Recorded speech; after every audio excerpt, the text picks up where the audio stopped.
Sanjaya uvacha tam tatha kripayavishtam ashrupurankulekshanam visidantamidam vakyam uvacha madhusudanaha. Sanjay said, seeing Arjuna full of compassion, his mind depressed, his eyes full of tears, Madhusudana, Krishna, spoke the following words. Shri Bhagavan uvacha kutastva kashmalamidam vishame samupasthitam anaryajushthamasvargyam akirti karamarjuna. The Supreme Personality of Godhead said, my dear Arjun, how have these impurities come upon you? They are not at all befitting a man who knows the value of life. They lead not to higher planets, but to infamy. Klebyam masmagamah partha netatve upapadyate Shruddam hridaya dorbalyam tyatvortishta parantapa. O son of Parth, do not yield to this degrading impotence. It does not become you. Give up such petty weakness of heart and arise, O chastiser of the enemy. Arjuna uvacha Katham bhishmam aham sankhye dronam cha madhusudhana ishubih pratiyotsyami pujarhav arisudana. Arjuna said, O killer of enemies, O killer of Madhu, how can I counterattack with arrows in battle men like Bhishma and Drona, who are worthy of my worship? Guruna hatva hi mahanubhavan shreyo bhoktum bheksyam api haloke hatvarta kamamstu guruni heva bhunjiya bhogan rudhira pradigdhan. It would be better to live in this world by begging than to live at the cost of the lives of great souls who are my teachers. Even though desiring worldly gain, they are superiors. If they are killed, everything we enjoy will be tainted with blood. Na chetad vidmak kataranno gariyaha Yatva jayema yadiva no jayeyuhu Yan eva hatva najijivishamaha Te vasthita pramukhe dharta rashtraha. Nor do we know which is better, conquering them or being conquered by them. If we kill the sons of Dhritarashtra, we should not care to live. Yet they are now standing before us on the battlefield. Karpanyadushu pahatasvabhavahar Prichhami tvam dharma samudachetaha Yakshreyasyaan nischitam bruhitan me Shishyasteham shadimam tvam prapannam. Now I am confused about my duty and have lost all composure because of miserly weakness. In this condition, I am asking you to tell me for certain what is best for me. Now I am your disciple and a soul surrendered unto you. Please instruct me.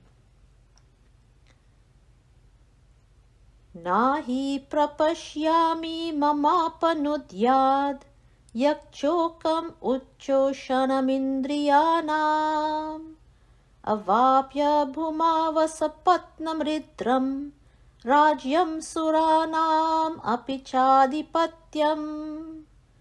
I can find no means to drive away this grief which is drying up my senses. I will not be able to dispel it even if I win a prosperous, unrivaled kingdom on earth with sovereignty like the demigods in heaven. Sanjaya uvacha eva muktva rishikesham gudakesha parantapa nayotsya iti govindam uktva tushnim babhuvaha. Sanjaya said, having spoken thus, Arjuna, chastiser of enemies, told Krishna, Govinda, I shall not fight, and fell silent. Tam uvacha rishikeshaha prahasan iva bharata senayorubhayor madhye vishidantam idam vachaha. O descendant of Bharata, at that time Krishna, smiling in the midst of both the armies, spoke the following words to the grief-stricken Arjuna.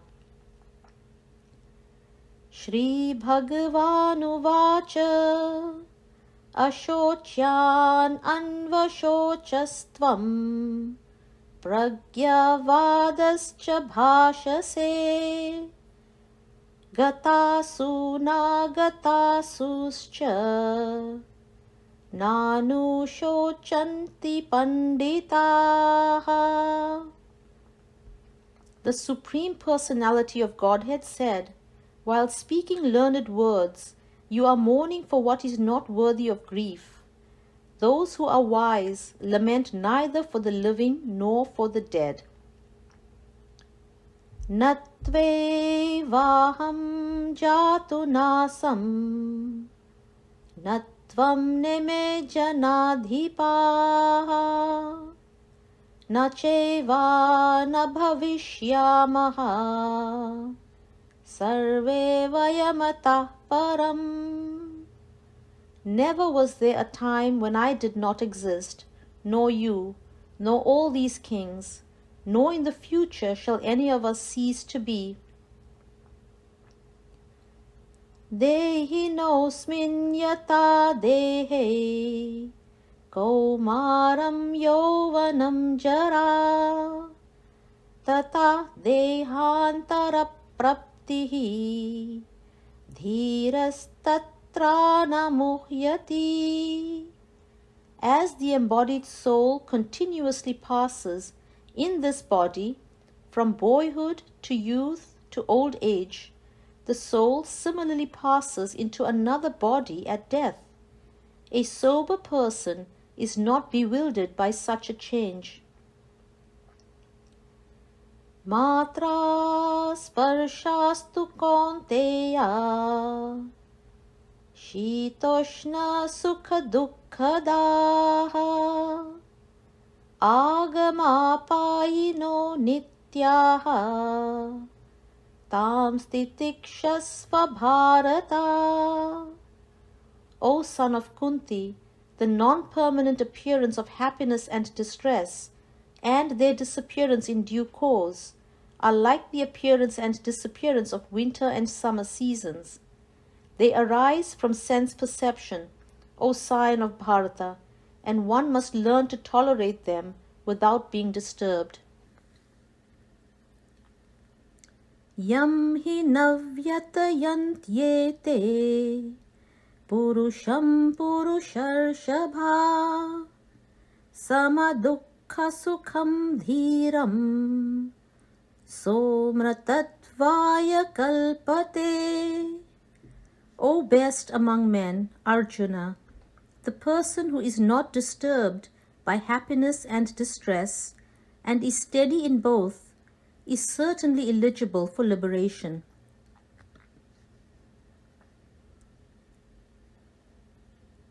Na sato vidyate bhavaha Nabhavo vidyate sataha Ubhayorapi drishtontaha Tvanayostattvadarshibhihi.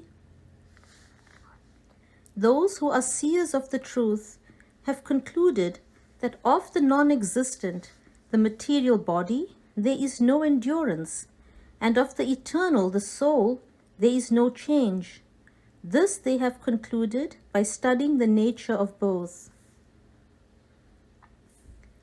Avinashi tu tad vidhi yena sarvamidam tatam vinasham avyayasyasya na kaschit kartum arhati. That which pervades the entire body you should know to be indestructible.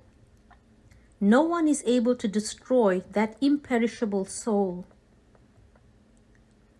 Antavanta ime deha nityasyokta sharirinaha anasino prameyasya tasmad yudyasva bharata. The material body of the indestructible, immeasurable, and eternal living entity is sure to come to an end. Therefore, fight, O descendant of Bharata. Ya enam vetti hantaram, yacchainam manyate hatam, ubhau tau na vijanitaha. Nayam hanti na hanyate. Neither he who thinks the living entity the slayer, nor he who thinks it slain is in knowledge. For the self slays not, nor is slain. Na jayate mriyate va kadachit Nayam bhutva bhavitava na bhuyaha Ajo nitya shashvato yam puranaha Na hanyate hanyamane sharire. For the soul there is neither birth nor death at any time. He has not come into being, does not come into being, and will not come into being. He is unborn, eternal, ever existing, and primeval. He is not slain when the body is slain.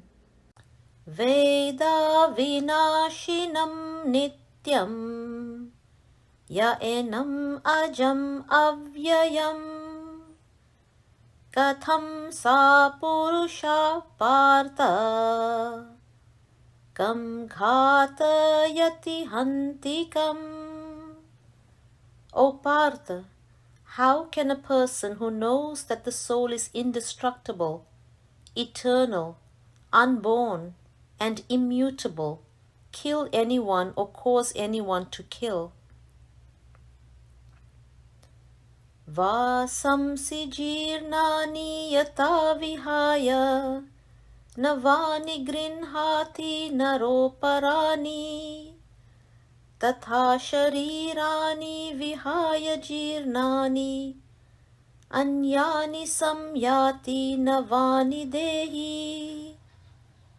As a person puts on new garments, giving up old ones, the soul similarly accepts new material bodies, giving up the old and useless ones. Nainam chindamti shastrani Nainam dahati pavakaha Na chainam kledayantyavaha Na shoshayati marutaha. The soul can never be cut to pieces by any weapons, nor burn by fire, nor be moistened by water, nor withered by the wind. Acchedyoyam adahyoyam akledyo shoshya evacha nitya sarvakata stanuhu achaloyam sanatanaha. This individual soul is unbreakable and insoluble, and can be neither burned nor dried. He is everlasting, present everywhere, unchangeable, immovable, and eternally the same. Avyaktoyam achintyoyam avikaryoyam uchyate tasmat ivam viditvenam nanushochitum arhasi. It is said that the soul is invisible, inconceivable, and immutable. Knowing this, you should not grieve for the body. Atha chainam nityajatam nityam va manyase mritam tathapitvam mahabaho nevam shochitum arhasi. If, however, you think that the soul or the symptoms of life will always be born and die forever, you still have no reason to lament, O mighty armed. Jatasya hi dhruvo mrityuhu dhruvam janmamritasya cha tasmat apariharyete natvam shochitum arhasi. One who has taken his birth is sure to die, and after death one is sure to take birth again. Therefore, in the unavoidable discharge of your duty, you should not lament. Avyaktadini bhutani vyakta madhyani bharata avyaktani dhananyeva tatra ka paridevana. All created beings are manifested in their beginning, manifest in their interim state, and unmanifest again when annihilated. So what need is there for lamentation? Ascharyavat pashyati kaschidenam ascharyavat vadati tatheva chanyaha ascharyavakchenam anyashrunoti Shrudvabyenam Vedana Cheva Kaschit. Some look on the soul as amazing, some describe him as amazing, and some hear of him as amazing, while others, even after hearing about him, cannot understand him at all.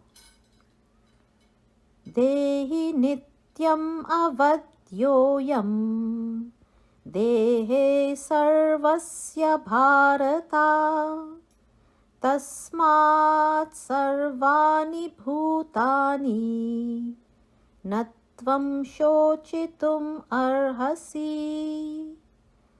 O descendant of Bharata, he who dwells in the body can never be slain.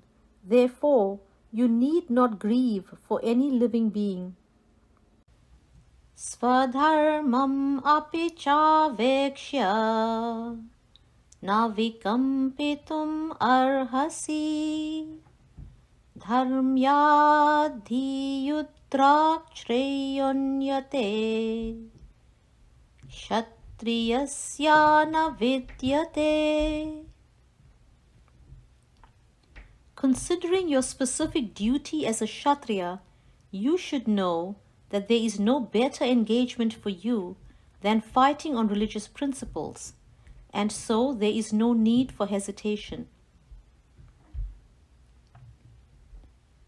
Yadrichaya chopapannam svargadwaram aparvritam sukhina kshatriya partha labhante yuddhamidrisham.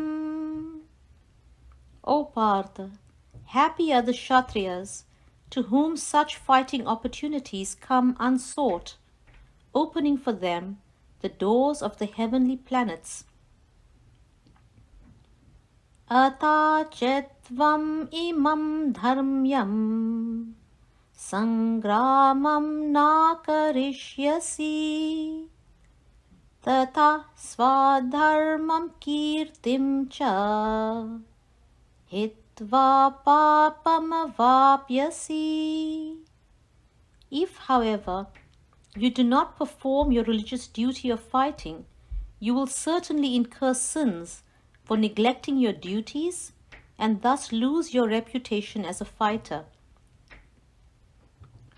Akirtim chapi bhutani katayishyanti te vyavam sambhavitasya chakirtihi maranadatirichyate. People will always speak of your infamy, and for a respectable person, dishonor is worse than death. Bhayadranad uparatam mamsyam te tvam maharataha yeshan chatvam bahumataha bhutva yasyasi laghavam. The great generals who have highly esteemed your name and fame will think that you have left the battlefield out of fear alone, and thus they will consider you insignificant. Avakya vadamscha bahun vadishyanti tavahitaha nindantastava samartyam tato dukkataram nukim. Your enemies will describe you in many unkind words and scorn your ability. What could be more painful for you?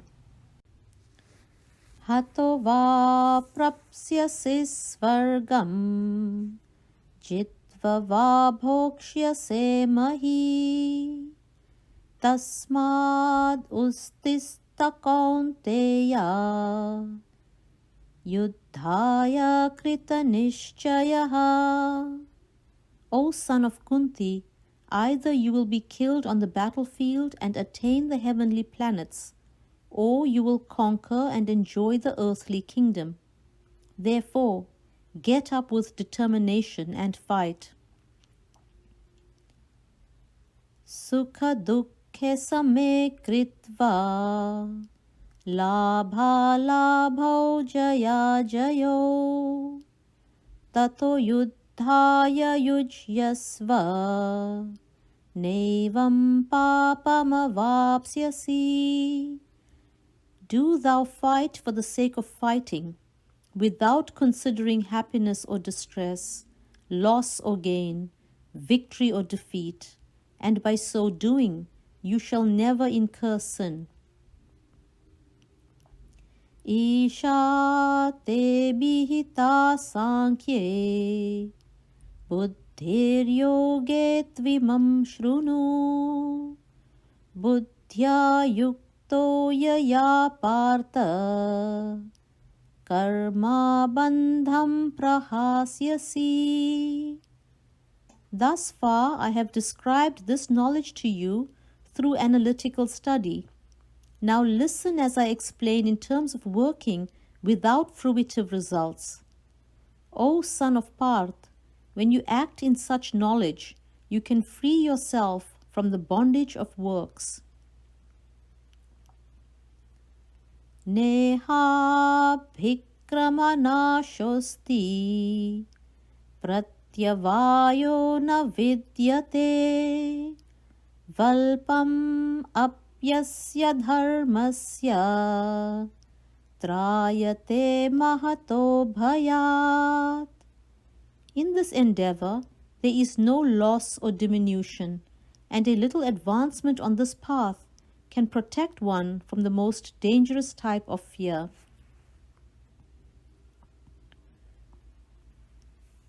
Vyavasayatmika buddhihi ekeha kuru nandana bahushakahyanam tascha buddhayo vyavasayinam. Those who are on this path are resolute in purpose, and their aim is one. O beloved child of the Kurus, the intelligence of those who are irresolute is many-branched. Yam imam pushpitam vacham pravadantya vipashchitaha vedavadarata partha nanyad astiti vadinaha. Men of small knowledge are very much attached to the flowery words of the Vedas, which recommend various fruitive activities for elevation to heavenly planets, resultant good birth, power, and so forth. Kamat smanas varga paraha janma karma phala pradam Kriya Vishesha Bahulam Bhogeshvarya Gatim Prati. Being desirous of sense gratification and opulent life, they say that there is nothing more than this.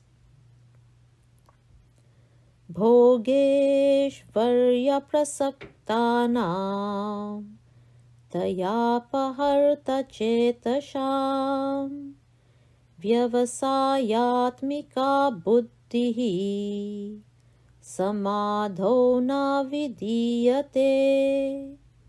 In the minds of those who are too attached to sense enjoyment and material opulence, and who are bewildered by such things, the resolute determination for devotional service to the Supreme Lord does not take place. Trigunya vishaya vedaha nishtregunyo bhavarjuna nirdvandvo nitya sattvastaha niryogakshema atmavan. The Vedas deal mainly with the subject of the three modes of material nature.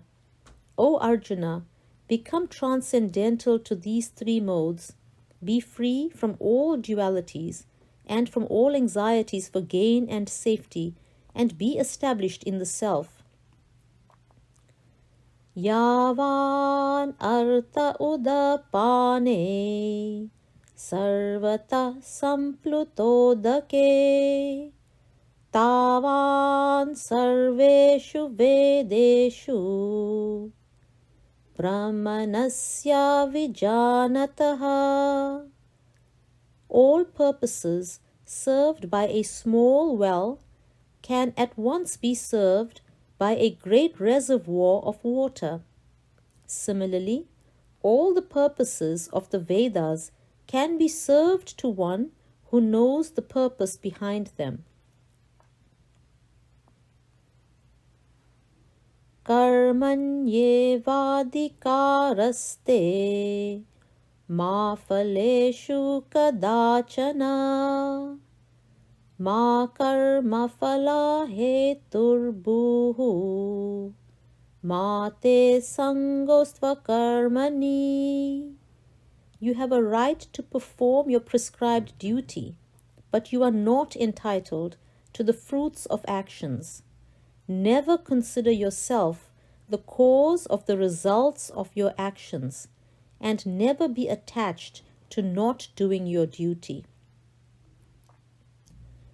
Yogasta kuru karmani sangam tyaktva dhananjaya siddhya siddhyo samo bhutva samatvam yoga uchyate. Perform your duty equipoised, O Arjuna, abandoning all attachment to success or failure. Such equanimity is called yog. Dure nasya varan karma buddhi yoga dhananjaya buddho sharanam anviccha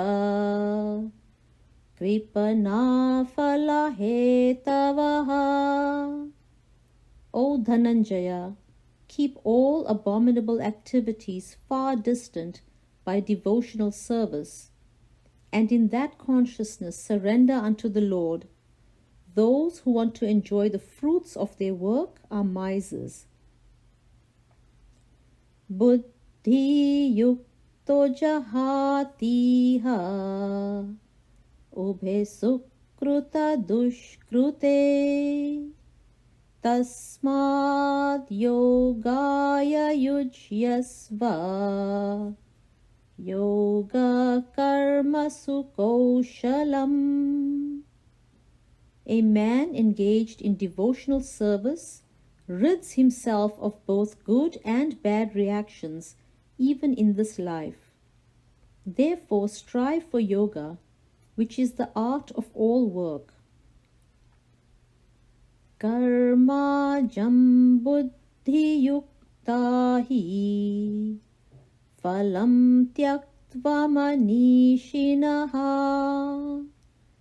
janma bandha vinirmuktaha padan gacchantya namayam. By thus engaging in devotional service to the Lord, great sages or devotees free themselves from the results of work in the material world. In this way, they become free from the cycle of birth and death and attain the state beyond all miseries by going back to Godhead. Yada te moha kalilam buddhir vyatitarishyati tada gantasi nirvedam shrotavyasya shrutasya cha. When your intelligence has passed out of the dense forest of delusion, you shall become indifferent to all that has been heard and all that is to be heard. Shruti vipratipannate yada stasyati nischala samadhavachala buddhihi tada yogamavapsyasi.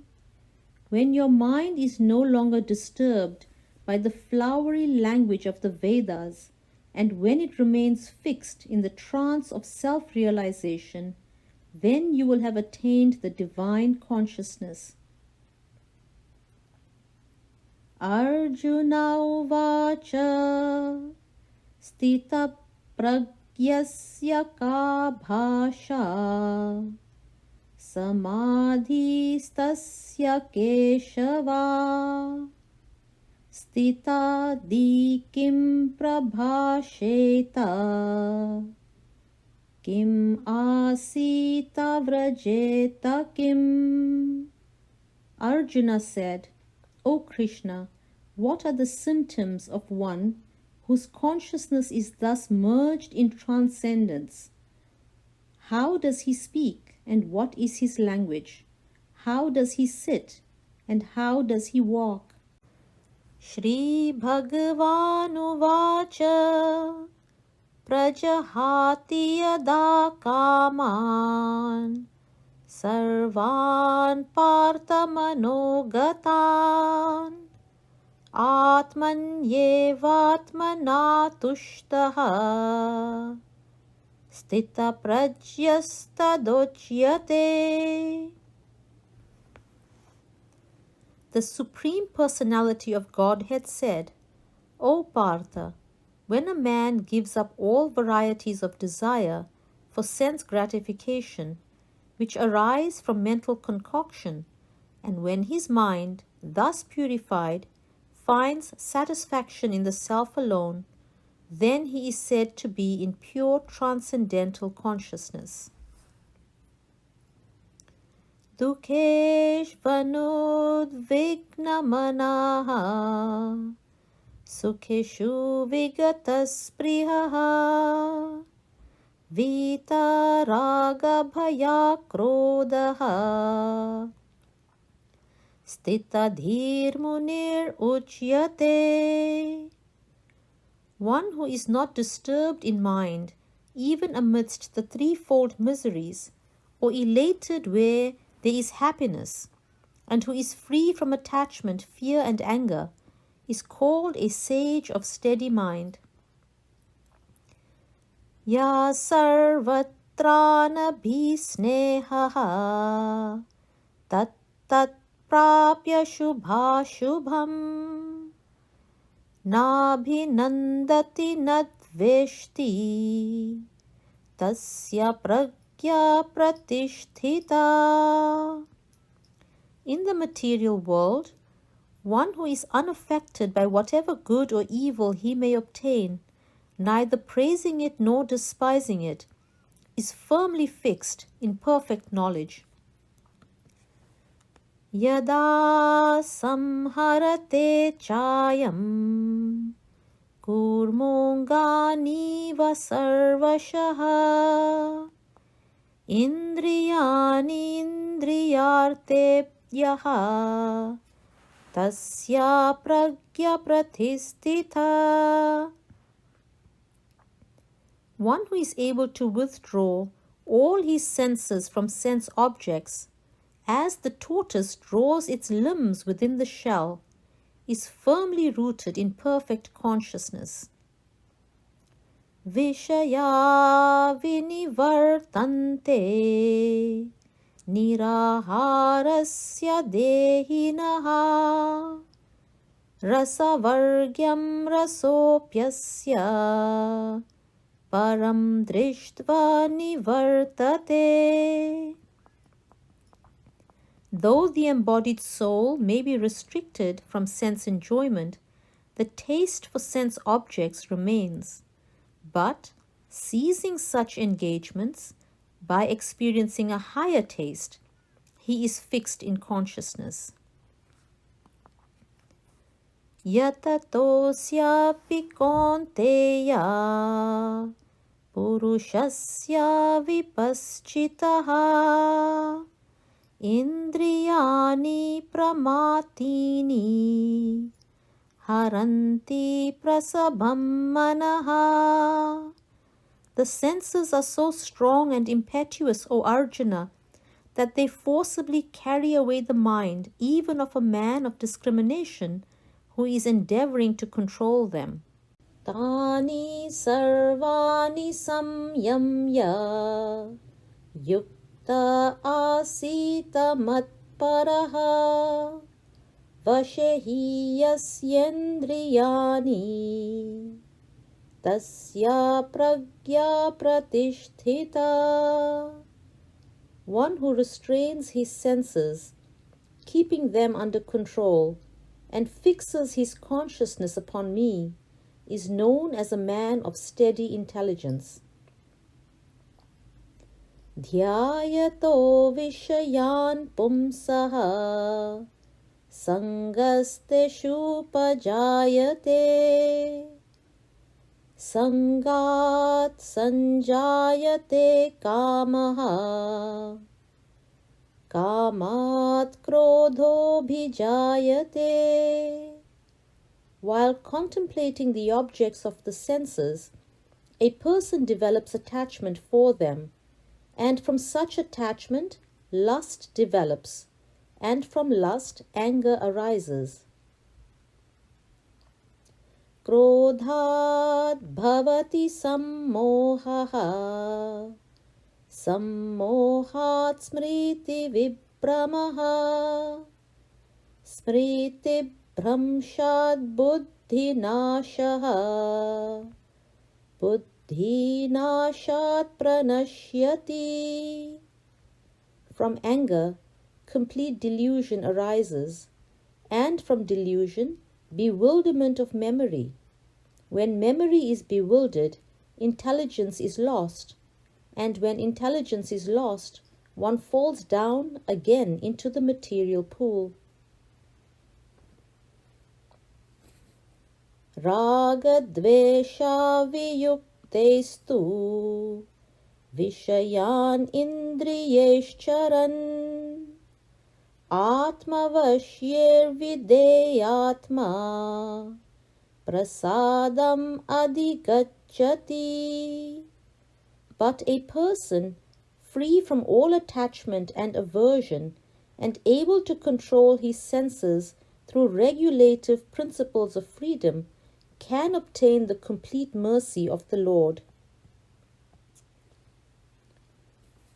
Prasade sarva dukkhanam hanir asyopajayate prasanna chetaso hyashu buddhi paryavatishthate.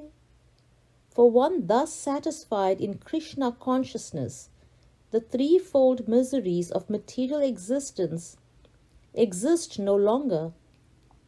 In such satisfied consciousness, one's intelligence is soon well established. Nasti buddhirayuktasya nachayuktasya bhavana nacha bhavayata shantihi ashantasya kutah sukham. One who is not connected with the Supreme in Krishna consciousness can have neither transcendental intelligence nor a steady mind, without which there is no possibility of peace. And how can there be any happiness without peace? Indriyanam hi charatam yanmano nuvidhiyate tadasya harati pragyam vayurnavamivambhasi. As a strong wind sweeps away a boat on the water, even one of the roaming senses on which the mind focuses can carry away a man's intelligence. Tasmad yasya mahabaho nigrihitani sarvasha indriyani indriyartebhyaha tasya prajya pratisthita. Therefore, O mighty armed one whose senses are restrained from their objects, is certainly of steady intelligence.